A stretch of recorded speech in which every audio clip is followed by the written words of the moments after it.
Sénèque, lettre 100, jugement sur les écrits du philosophe Fabianus.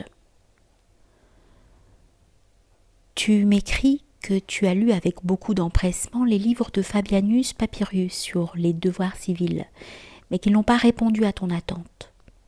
Puis oubliant qu'il s'agit d'un philosophe, tu blâmes sa construction oratoire. Admettons que tu dises vrai, qu'il laisse aller ses paroles et ne les travaille pas. D'abord, cette manière a sa grâce, et un charme particulier s'attache à une composition facile et coulante, car il est essentiel, je crois, de distinguer si elle tombe négligemment ou si elle s'échappe avec aisance. Et ici même, comme je vais le dire, il y a une différence importante. Fabianus, ce me semble, ne presse pas sa diction. Il l'épanche, tant elle abonde et se déroule avec calme, bien que l'entraînement s'y laisse sentir. Elle annonce et révèle clairement qu'on ne l'a ni façonné ni longtemps tourmenté. Mais croyons-le comme toi. Il a fait de la morale, non du style. Il a écrit pour l'âme et point pour l'oreille. D'ailleurs, quand il discourait, tu n'aurais pas eu le temps de songer aux détails, tant l'ensemble t'aurait transporté. Et presque toujours ce qui plaît improviser est d'un effet moindre sur le manuscrit. Mais c'est déjà beaucoup de captiver au premier abord l'attention, encore qu'un examen réfléchi doive trouver à reprendre. Mon avis, si tu le demandes, c'est qu'il est plus beau d'emporter les suffrages que de les mériter. Et je sais bien que les mériter est le plus sûr. Je sais qu'alors on compte plus hardiment sur l'avenir. Un style trop circonspect ne sied point au philosophe. Quand sera-t-il énergique et ferme? Quand risquera-t-il sa personne s'il craint pour ses mots? La diction de Fabianus ne sentait point la négligence, mais la sécurité. Aussi n'y trouveras-tu rien de bas.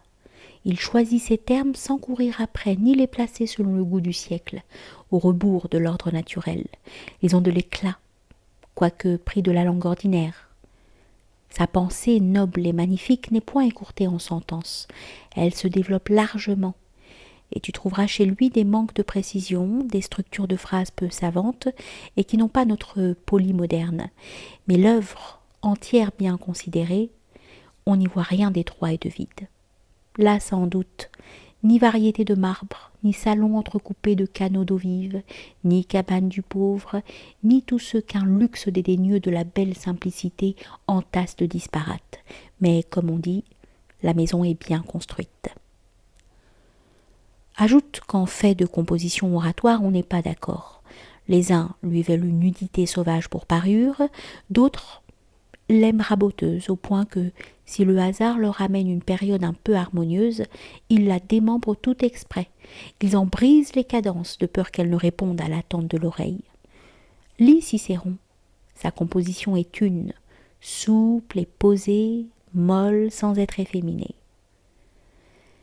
Asinius Polion, style rocailleux et sautillant qui laisse l'oreille au dépourvu où l'on y pense le moins. Cicéron n'a que d'heureuses désinences.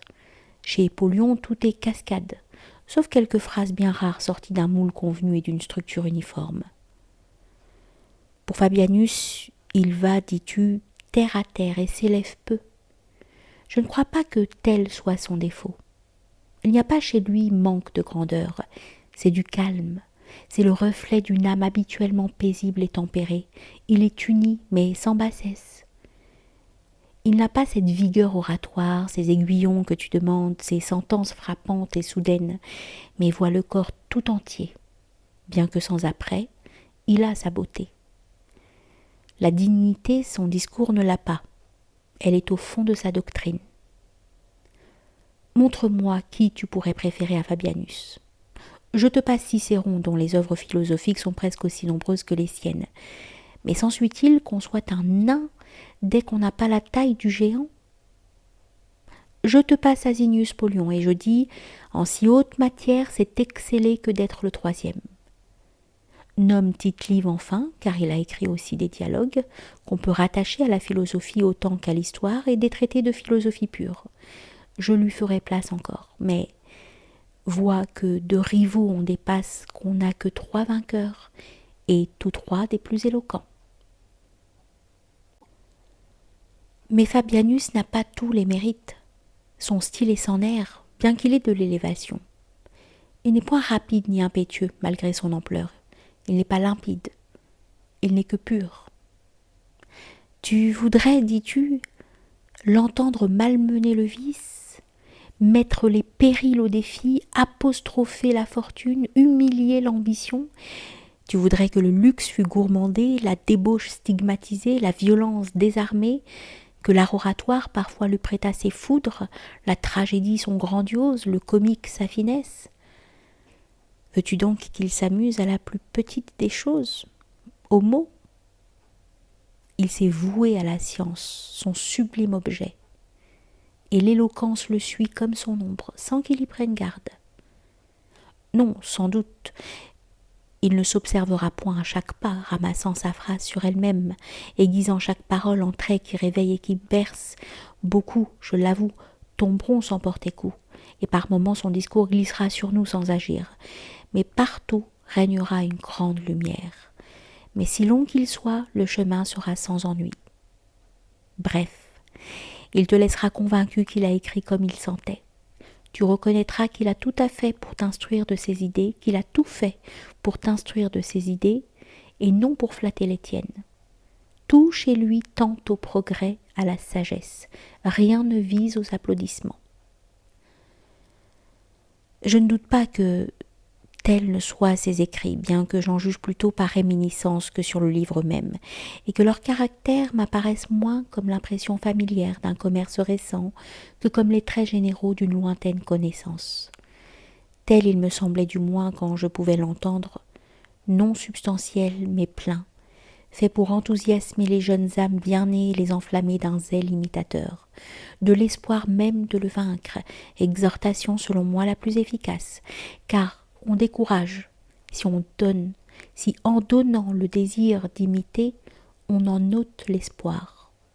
Au reste, il avait l'abondance du style. Sans que tel ou tel passage ressortît, l'ensemble était magnifique.